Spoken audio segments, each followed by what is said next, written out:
Hi, my name is Sid Marshall with Sushi Sido Catering. Today we're at the kitchen of Convivial Catering, and this is how to make taco dip with lettuce, shredded cheese, and black olives. Start with our bowl, and we're going to take and add a little shredded iceberg lettuce. Make a nice bed down in the bottom. Next, we're going to layer on some sour cream on top of the lettuce. Spread that around. Seal it up really nice. Then I'm actually going to take a little bit of taco seasoning, put that right on top of the cream cheese. Then we'll add a little shredded cheese. We're doing a mix of cheddar and Monterey Jack.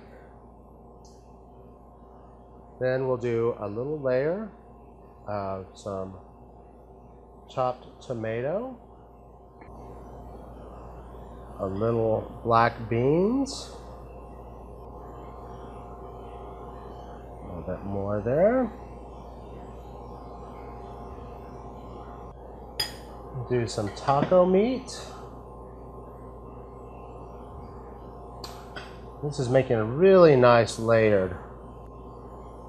We'll do a little bit of a green salsa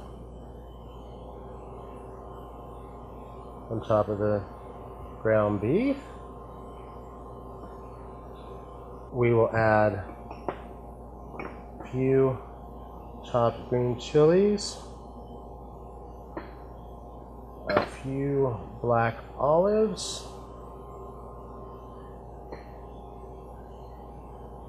and we'll do one more little dollop sour cream on the top. And then serve with tortilla chips. And there you have a taco dip with lettuce, shredded cheese, and black olive.